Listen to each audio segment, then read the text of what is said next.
Hello and welcome to the Business Spotlight interview series. I'm your host, Barrett McDonald, joined today by Mark Goldhar. Mark, thank you so much for joining us today. We were talking offline about how you're a bit of a serial entrepreneur. So, do you want to kind of touch on that? Yeah, I'll give you a quick background. My background, high level, is I'm a CPA by trade, chartered accountant. I was trained at Grant Thornton. I did a small stint at an Icelandic bank and then went back to Grant Thornton after that. That was sort of my traditional business. I spent about 10 years doing that. And that would be like desk jobs, doing accounting work, helping small businesses. What ended up happening was about 12 years ago, I was doing some tax calculations and realized if you want to make money, you can't be an employee. You have to be a business owner. And around that time, I started looking for entrepreneurs to work with. And at that time, I ended up finding 5 companies that I co-founded in a very short period of time. The first one, the first one was called Robinson's Cannabis. It was a local down in Bible Hill, Nova Scotia. He had a great idea about starting a cannabis company, and this is 2012. So this is about 6 years before before legalization happened on the recreational side, but the medical side was there. We started a company down in Kentville, Nova Scotia, and successfully exited that at around 2018. After that, I was involved with a Panag Pharma, which was a pharma company based in Halifax, again, looking at cannabinoids. I've always had a passion for the plant medicine side of it. Long story. If we want to get into it, I can answer that question, but there's a reason why I've gotten into it.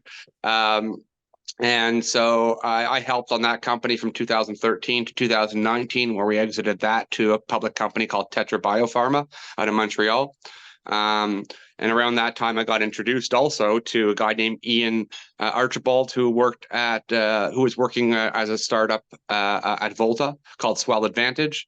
All 3 of those companies exited. All 3 of those companies I helped raise money for and helped work with the entrepreneur to get through the idea phase, put a business plan together, get it in front of investors, and get it to the point where the business is actually a real business. And from there was 2 companies I started at that time that I'm still involved with. One's called Site 2020. It's an automated road traffic signaling system company. We make something called an AFAD. We replaced flaggers with an automated mobile traffic lights, and that company has grown substantially in the last 8 years. We started off, at zero with an idea and a 19-year-old entrepreneur. And as of this year, we cracked about 130 million of revenue, and we're about $30 million worth of profit and continuing to scale rapidly. And then the last one from that period was a company called The Well Creative, which was a digital marketing agency, sort of like a Fiverr or Upwork, but we had a more human touch. We felt that, matching people to do creative work wasn't just looking on a computer screen and seeing a 5-star review from someone in Bangladesh. And so we ended up matching creatives with entrepreneurs that needed help in the creative space. We've now expanded that to creative technology and into the accounting space, and have grown that substantially over the last 8 years as well. So those were my first 5. And then from there, I had a natural segue into the psychedelics industry once I exited the two cannabis companies. I started 3 psychedelics companies through COVID. And again, the timing of it was very rational from my perspective. Psychedelics are, again, when I'm talking about it, it's not recreational. We're talking pure medical. Psychedelics have been used and are being used now for treatment of drug-resistant depression, PTSD, anxiety, and multiple other ailments. I started a company called SciTech. It was a roll-up of clinics in Illinois. We started and finished that all through COVID, 18 months to exit. And then from there, I ended up starting the same type of company, because when I sold it, I had a non-compete in North America. So I phoned my friends down in South America, and we started a company that was pretty much the same business plan called Bienstar Wellness, but it was in Brazil. And we're now treating people with depression, anxiety, and drug addiction in hospital in Sao Paulo with ibogaine and with ketamine. And now we're starting to get into psilocybin and MDMA treatments down there. Again, all through doctors. And then the last one I got into in psychedelics at that time was a company called Healing Maps, which was, again, it was a general website around destigmatizing the use of psychedelics for mental health treatments. So people who are psychedelic curious, but grew up in the war on drugs and thought that, like, if you took MDMA, you're going to have holes in your brain. And all of that's just false. We ended up building a resource online, again, healingmaps.com, where you can have access to doctor peer-reviewed articles that tell you all of the latest research on, what's going on in that space. Yeah. And then out of that, again, I sold one of those. I'm still working on two of them. I ended up starting a company called Carbon 6 Technologies with 3 partners. This was a company, everyone thinks it has to do with carbon. It doesn't. It's a company that helps first party and third party sellers sell on Amazon with different types of software. So we ended up rolling up 18 different softwares in the first 18 months of the company, at which point some big investors came in and took out some of the original founders. So that company is now moving forward. And then lastly, I think this is it. I got back into the cannabis space after leaving it with my 2 exits. And I did that because I saw the opportunity in internationalization of CBD and supply agreements there. If you go into the history of the cannabis space, there was a big boom and a big bust. And when there's a big bust, that normally means that there's a real opportunity to build businesses there. So over the last 2 years, I've been building, and we're now the largest grower of hemp in Ecuador, and we're now starting to build an extraction facility to extract CBD isolate. So that's sort of fantastic. A long-winded way of saying I'm involved in a lot of stuff. And beyond that, I do help. Like, I have my own CPC called Harmony Acquisition Corp. It's a public company. So if anyone wants to take an asset public, I have a vehicle that they can go public very quickly with. So I've built this relationship. So that's sort of me in a nutshell. Yes, go on to the next question. I could talk for hours. So go ahead. Fantastic, Mark. So what would you say have been your biggest learnings as an employer since you began in business? That's a big question. Well, I've learned that I'm a terrible manager. So for me, I've very much dedicated my roles to being advisors and board members to all these companies, even if I co-found them. So what I realize is I'm not the operational guy. I'm more the strategist. I'm more of the dealing with interpersonal relationships, creating the business model, raising the capital. That's my forte. What I really don't do well with is managing people to get the jobs done well. So I've partnered with very good entrepreneurs that have those managerial skill sets. And so I guess the biggest thing I've learned is partnering with good people is the biggest learning, especially the way I play, which is a team game. It's not about me. It's about everybody else and the team working together. So those are the things I've learned in terms of, managing the growth of these companies. Like, in particular, Site 2020 has grown rapidly in the last 4 years. 4 years ago, we would have been a 50-person company, and now we're somewhere cracking 700-800 people on our way to 1,000. And that's where, the team I have over there is very strong in terms of managing people and the growth side. So that's So knowing that about yourself, how do you go about finding those people to surround yourself with, and how do you foster that positive work environment? What I do now versus what I did is do 2 different things. The way I started was whoever showed up won. And so I got lucky, to be honest. And I also managed some very eccentric people, especially in the cannabis and psychedelic space. So I just learned to not judge those people in terms of their weird traits, work with their weird traits so that other people can make them invest in them. So I would take somebody like in the Robinsons case, my entrepreneur in that situation was a lifetime cannabis grower since he was 12 years old. Right. So he was your high school drug dealer. He was, one of those situations, but with a lot of coaching and working with them, we ended up getting it to the point where we raised significant amounts of capital and sold that business for a significant amount of capital to a public company, where he ended up going over to that company. Over time, we ended up buying back the facility and the company, and we're doing it ourselves now, but that's a different story. And so the other thing I've learned about myself in particular is I have a severe form of ADHD. And so the reason why I like plant medicine is I use plant medicine to manage my ADHD. Okay. It also means that I have some very good strengths and some very big weaknesses. So all of these startups in the plant medicine space and the mental health space come from the fact that I have I wouldn't call it a disability. I'm neurodivergent in the way I think and the way I work. So I've had to put people around me, and in particular, my EA has allowed me to take away the stuff that I'm really bad at, mainly detail-oriented work, and we work as a team so that I can take on the higher level stuff, which is what I'm good at. So again, maybe another learning is, focus. Actually, a good friend of mine, a guy named Wayne Crowley, who I've known for years, said, if you suck at something, embrace that you suck at it and don't spend very much time working at it. Get somebody else to do it. And so that's a real good life learning lesson, especially for entrepreneurs, and especially as you're growing a business and starting to delegate. You're definitely not going to be the best at most of the things that you have to do to run a business. So you're going to have to find people to delegate it to and work with them, and then work as a team. You can't be one of those 1950 styles managers where you have to crack the whip every 5 minutes. I don't find that works very well at all. I find everybody has to have ownership and feel like they have ownership of the company, and then you can all steer it in the right direction very quickly, and make changes as you need. So absolutely. So what would you say are some of the common misconceptions you've come across of running a business that you've come across in your entrepreneurial journey? Oh, that everyone who runs a business is rich. So like that the owner is rich. Most of the time, the owners of these business have put their whole life savings, all of their energy, and all of their equity into these businesses.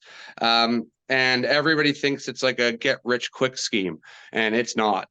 Like the businesses that I've sold that were sold early, we had really good timing in the capital markets for cannabis. We were just lucky. Okay. So some of it's luck, but you have to have the right team and the right skill there with the right business at the right time in order for all that thing to come together. Right. So that's it. But again, the Site 2021, when we do end up selling this company, it's going to seem like an overnight success, but it's going to be a decade we'll have been at it. So right. what most people, the misconception is that business owners have a ton of money and that it's really easy to do and anybody can do it. And the truth of the matter is it takes a lot of guts. I've seen multiple marriages blow up for people who get into the entrepreneurship stage. And it becomes very difficult to manage time and balance things because everything becomes urgent. So that's sort of my learnings on that. Yeah. Yeah, those are fantastic learnings. So how do you go about balancing your personal life and the demands of running all these multiple businesses? Well, I'm one of those that have went through the divorce, so I haven't been great at that. I've gotten better over time, but again, that's only due to some success and having some capital in the bank that I have a lot less stress to actually living. In the first 4 or 5 years, it was business first, family second, in order to get to where I am today. And I now have balance, but that was due to me not having here. The idea of staying balanced is actually a misconception that I think entrepreneurs shouldn't even try and get to. If you're trying to be a real entrepreneur and you want to have balance, something's going to fail. Either your family's going to fail, your business is going to fail, your relationships with friends are going to fail. Something's going to have to give because you only have so much time to give. So if you really want to be an entrepreneur and you want to be successful, you're probably going to burn a few other bridges along the way. And that might not be the right answer that people want to hear, but it's sort of the relevant answer in terms of how people get to the success. Like I could tell you, every entrepreneur that I work with puts their business first before everything else. And that's the ones that have been successful. The ones that try to balance, I find normally something falls off the rails, and either the business closes down, doesn't happen, or they bail, or something along the lines happens there. Yeah, sometimes the real raw truth is what people need to hear. So there's nothing wrong with that answer for sure. What do you attribute your growth to? Partly my ADHD. I really have the ability to manage multiple tasks very well. It also allows me to ADHD. If you look at the symptoms, there's actually a correlation with a significantly lower lifespan. Okay, for people who have ADHD, not because of medical issues, but because of risk taking. So Right. I Okay. find a lot of entrepreneurs are ADHD or manic or bipolar. Um, uh, and I'm sorry, I describe people by by mental health condition, but I That's find okay. a lot of people in those roles generally have those mental health conditions. And the biggest issue you have in terms of going back to your first question, managing people as employees. So you normally have a manic ADHD very intense, energetic person running these companies. And then generally you have employees, and employees generally don't have the manic issues. They normally have anxiety, depression, or those related issues. So a lot of the time you end up having groups where you have to have communication ability between somebody who's sort of on a manic, very high energy scale, and people who are mainly more depressive or stressed. And Yeah. it's managing those two. It's an important thing to consider. In terms of running those businesses, or at least what I found. But the reason why I've been successful is because I I did the math where when I started, I didn't start just one business. I started five, right? And what I did is I took small equity positions in every one of those companies, knowing that if one hits, it pays for everything. It's a portfolio Right. theory. And so I again with the ADHD allows me to multitask on those multiple companies without having any stress. And then the other thing that I had is I had my secretary to keep me organized. So again, recognizing that I had some very strong qualities and some very big weaknesses, and those weaknesses I gave over to her. And over the last 8 years, she's learned to deal with me, and and get us to Absolutely. here. Yeah, so it's a shared responsibility on that side, um, and then taking the risk. Here's another thing. This is actually a really big point. Saying yes, saying yes. A lot of people think they know the answer, okay, and say no to certain situations when they should just say yes or maybe, because I found out that my ability to plan long term is very poor. My ability to plan short term is very strong. So I can Yeah. set short term goals and hit them. But if every time I go out there and say, okay, this business is going to be doing this in 3 years, I'm always wrong. Always. So setting short-term goals and hitting those short-term goals versus planning a long-term thing and then saying yes to meeting people. And then the last thing is building your network. Okay.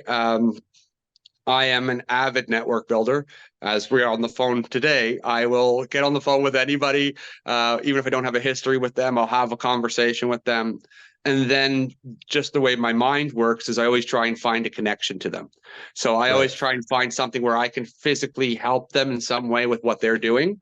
And that builds sort of loose ties, very similar like Malcolm Gladwell's points that he makes in his books about mavens and all of that stuff. So I do really, those would be all the things that I would say has allowed me to scale to where I am. Yeah, that's fantastic. We at Action Coach believe don't let the how stop you from trying, because we'll figure out the how together.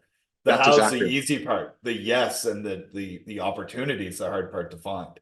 Well, and the opportunities don't like there's always opportunities, right? But the opportunities in certain instances are only really there once, right? But Right. there's always different opportunities. So if you miss one, it's okay. You don't stress about it.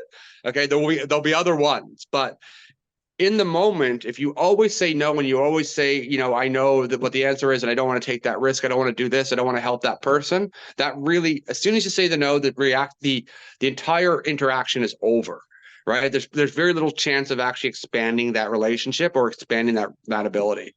Absolutely. And yeah. And then once you get the network, it's using the network and keeping in touch with the network.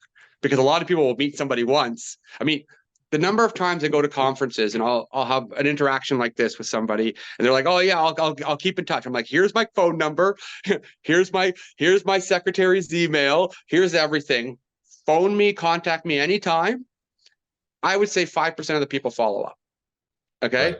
a lot of times people just, they get into the excitement and then they never follow through. So the follow-up's another thing that I would say. So I know I rambled, but I think all of those things are relevant to No, the no, answer. no. Yeah. You nailed it for sure. So thinking over the last 12 plus years, if you were going to start everything all over again, what would you do differently the next time around? I'd take more equity. I underpriced myself Yeah. initially. So my deals for the first ones were I took 5% of the company, non-diluted, with no protections. And as you scale a business and take on equity, you get diluted heavy. So some of those businesses, I ended up with less than 1% of the company at the end, and I worked Okay. on the business for a long time. So that sort of changed. Outside of that, I wouldn't have changed very much. I've had a pretty privileged ability to work with amazing people, and some of it is literally like, law of attraction, weird stuff. Like I just start a business and I run into literally the right person I'm looking for. And so I wouldn't really change very much. And I really enjoy what I do, obviously. So I feel blessed actually. So yeah. Absolutely. So last piece of advice you might have, since you have such a diverse background in startups, what piece of Mhm. advice do you have for someone who might be watching, thinking about getting started in business? Um, Make sure you spend the time to do customer discovery before you start a business. Make sure you don't build a product you think is going to solve a problem. Make sure you speak to the customers and you're actually solving the problem, because Right. I've seen especially in the tech startup space, I've seen so many tech companies build a product that nobody wants. Or like, so a lot of the reason why Site 2020 was successful and Carbon 6 was successful and Swell was successful is they worked with their clients a lot of the times to build the companies, or to build the products the companies wanted to buy. Yeah. And then made a business plan that made financial sense. Because again, a lot of tech companies in general, and this is more of a history of tech, is they're less worried about profit and more worried about growth. And as you've seen with like WeWork, then a few other tech companies that go out there, Thrasio, there's a bunch of them that do this. They go up because everyone thinks the potential's massive. And then when they try and actually monetize, there isn't that massive potential and the thing collapses. Fair. So a lot, so that's where I'd say I'd focus that. Yeah. Fantastic, Mark. Well, thank you for your time today, and everyone watching our series at home. I look forward to seeing you in our next episode.